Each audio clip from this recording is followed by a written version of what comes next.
سے ہو کر سر پر آ جائے، یعنی گریبان اور دونوں کان اور سر اور کن پٹیاں سب چادر کے پردے میں رہیں،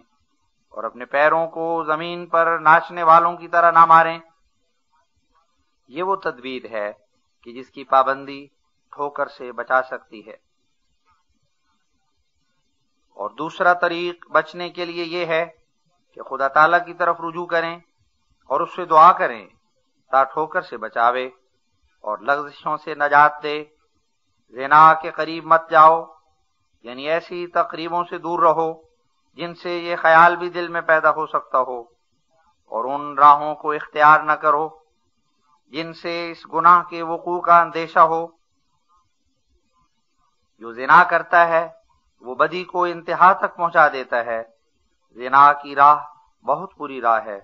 یعنی منزل مقصود سے روکتی ہے، اور تمہاری آخری منزل کے لیے سخت خطرناک ہے۔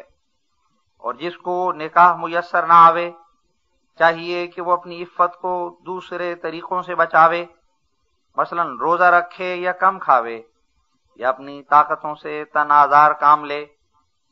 اور لوگوں نے یہ بھی طریق نکالے ہیں کہ وہ ہمیشہ عمدن نکاح سے دستبردار رہیں یا خوجے بنیں اور کسی طریق سے رہبانیت اختیار کریں، مگر ہم نے انسان پر یہ حکم فرض نہیں کیے، اس لیے وہ ان بدعتوں کو پورے طور پر نبھا نہ سکے۔ خدا کا یہ فرمانا کہ ہمارا یہ حکم نہیں کہ لوگ خوجے بنیں، یہ اس بات کی طرف اشارہ ہے کہ یہ اگر خدا کا حکم ہوتا تو سب لوگ اس حکم پر عمل کرنے کے مجاز بنتے، تو اس صورت میں بنی آدم کی قطع نسل ہو کر کبھی کا دنیا کا خاتمہ ہو جاتا۔ اور نیز اگر اس طرح پر عفت حاصل کرنی ہو کہ عضو مردمی کو کاٹ دیں، تو یہ درپردہ اس سانے پر اعتراض ہے جس نے وہ عضو بنایا۔ اور نیز جبکہ ثواب کا تمام مدار اس بات پر ہے کہ ایک قوت موجود ہو، اور پھر انسان خدا تعالیٰ کا خوف کر کے اس قوت کے خراب جذبات کا مقابلہ کرتا رہے اور اس کے منافع سے فائدہ اٹھا کر دو طور کا ثواب حاصل کرے، پس ظاہر ہے کہ ایسے عضو کے ضائع کر دینے میں دونوں ثوابوں سے محروم رہا۔ ثواب تو جذبہ مخالفانہ کے وجود اور پھر اس کے مقابلے سے ملتا ہے، مگر جس میں بچے کی طرح وہ قوت ہی نہیں رہی، اس کو کیا ثواب ملے گا؟ کیا بچے کو اپنی عفت کا ثواب مل سکتا ہے؟ ان آیات میں خدا تعالیٰ نے خلق احسان یعنی عفت کے حاصل کرنے کے لیے صرف اعلیٰ تعلیم ہی نہیں فرمائی، بلکہ انسان کو پاک دامن رہنے کے لیے 5 علاج بھی بتلا دیے ہیں، یعنی یہ کہ اول اپنی آنکھوں کو نامحرم پر نظر ڈالنے سے بچانا، 2 کانوں کو نامحرموں کی آواز سننے سے بچانا، 3 نامحرموں کے قصے نہ سننا، 4 اور ایسی تمام تقریبوں سے جن میں اس بد فعل کے پیدا ہونے کا اندیشہ ہو اپنے تئیں بچانا، 5 اگر نکاح نہ ہو تو روزہ رکھنا وغیرہ۔ اس جگہ ہم بڑے دعوے کے ساتھ کہتے ہیں کہ یہ اعلیٰ تعلیم ان سب تدبیروں کے ساتھ جو قرآن شریف نے بیان فرمائی ہیں صرف اسلام سے ہی خاص ہے۔ اور اس جگہ ایک نقطہ یاد رکھنے کے لائق ہے، اور وہ یہ ہے کہ چونکہ انسان کی وہ طبعی حالت جو شہوات کا منبع ہے، جس سے انسان بغیر کسی کامل تغیر کے الگ نہیں ہو سکتا، یہی ہے کہ اس کے جذبات شہوت محل اور موقع پا کر جوش مارنے سے رہ نہیں سکتے، یا یوں کہو کہ سخت خطرے میں پڑ جاتے ہیں۔ اس لیے خدا تعالیٰ نے ہمیں یہ تعلیم نہیں دی کہ ہم نامحرم عورتوں کو بلا تکلف دیکھ تو لیا کریں اور ان کی تمام زینتوں پر نظر ڈال لیں اور ان کے تمام انداز ناچنا وغیرہ مشاہدہ کر لیں، لیکن پاک نظر سے دیکھیں۔ اور نہ یہ تعلیم ہمیں دی ہے کہ ہم ان بے گانا جوان عورتوں کا گانا بجانا سن لیں اور ان کے حسن کے قصے بھی سنا کریں، لیکن پاک خیال سے سنیں، بلکہ ہمیں تاکید ہے کہ ہم نامحرم عورتوں کو اور ان کی زینت کی جگہ کو ہرگز نہ دیکھیں، نہ پاک نظر سے اور نہ ناپاک نظر سے، اور ان کی خوش الہانی کی آوازیں اور ان کے حسن کے قصے نہ سنیں، نہ پاک خیال سے اور نہ ناپاک خیال سے، بلکہ ہمیں چاہیے کہ ان کے سننے اور دیکھنے سے نفرت رکھیں جیسا کہ مردار سے، تا ٹھوکر نہ کھاویں، کیونکہ ضرور ہے کہ بے قیدی کی نظروں سے کسی وقت ٹھوکریں پیش آویں، سو چونکہ خدا تعالیٰ چاہتا ہے کہ ہماری آنکھیں اور دل اور ہمارے خطرات سب پاک رہیں، اس لیے اس نے یہ اعلیٰ درجے کی تعلیم فرمائی۔ اس میں کیا شک ہے کہ بے قیدی ٹھوکر کا موجب ہو جاتی ہے؟ اگر ہم ایک بھوکے کتے کے آگے نرم نرم روٹیاں رکھ دیں اور پھر امید رکھیں کہ اس کتے کے دل میں خیال تک ان روٹیوں کا نہ آوے، تو ہم اپنے اس خیال میں غلطی پر ہیں۔ سو خدا تعالیٰ نے چاہا کہ نفسانی قوا کو پوشیدہ کارروائیوں کا موقع بھی نہ ملے اور ایسی کوئی بھی تقریب پیش نہ آوے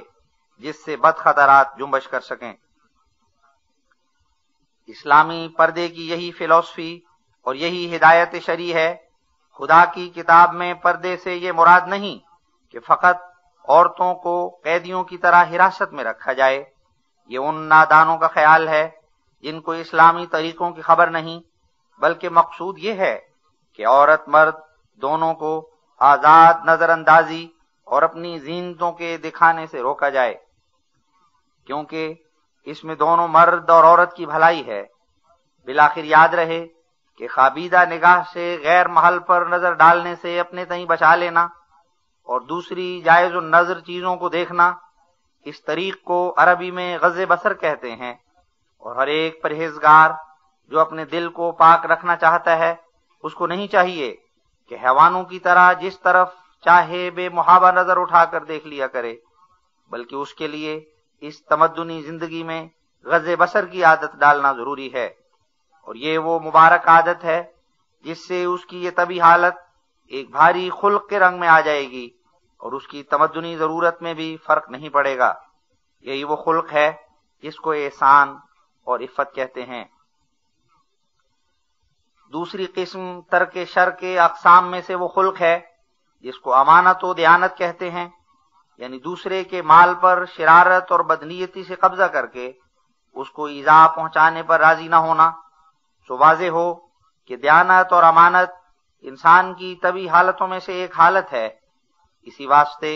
ایک بچہ شیرخوار بھی جو بوجہ کم سنی اپنی طبی سادگی پر ہوتا ہے اور نیز بباعث صغر سنی ابھی بری عادتوں کا عادی نہیں ہوتا، اس قدر غیر کی چیز سے نفرت رکھتا ہے کہ غیر عورت کا دودھ بھی مشکل سے پیتا ہے، اور اگر بے ہوشی کے زمانے میں کوئی اور دایا مقرر نہ ہو تو ہوش کے زمانے میں اس کو دوسرے کا دودھ پلانا نہایت مشکل ہو جاتا ہے اور اپنی جان پر بہت تکلیف اٹھاتا ہے، اور ممکن ہے کہ اس تکلیف سے مرنے کے قریب ہو جائے، مگر دوسری عورت کے دودھ سے تباً بیدار ہوتا ہے۔ اس قدر نفرت کا کیا بھید ہے؟ بس یہی کہ وہ والدہ کو چھوڑ کر غیر کی چیز کی طرف رجوع کرنے سے تباً متنفر ہے۔ اب ہم جب ایک گہری نظر سے بچے کی سعادت کو دیکھتے اور اس پر غور کرتے ہیں اور فکر کرتے کرتے اس کی سعادت کی تہ تک چلے جاتے ہیں، تو ہم پر صاف کھل جاتا ہے کہ یہ عادت جو غیر کی چیز سے اس قدر نفرت کرتا ہے کہ اپنے اوپر مصیبت ڈال لیتا ہے، یہی جڑ دیانت اور امانت کی ہے۔ اور دیانت کے خلق میں کوئی شخص راست باز نہیں ٹھہر سکتا جب تک بچے کی طرح غیر کے مال کے بارے میں بھی سچی نفرت اور کراہت اس کے دل میں پیدا نہ ہو جائے، لیکن بچہ اس عادت کو اپنے محل پر استعمال نہیں کرتا اور اپنی بے وقوفی کے سبب سے بہت کچھ تکلیفیں اٹھا لیتا ہے، لہذا اس کی یہ عادت صرف ایک حالت طبی ہے جس کو وہ بے اختیار ظاہر کرتا ہے، اس لیے وہ حرکت اس کے خلق میں داخل نہیں ہو سکتی۔ کوئی انسانی سرشت میں اصل جڑ خلق دیان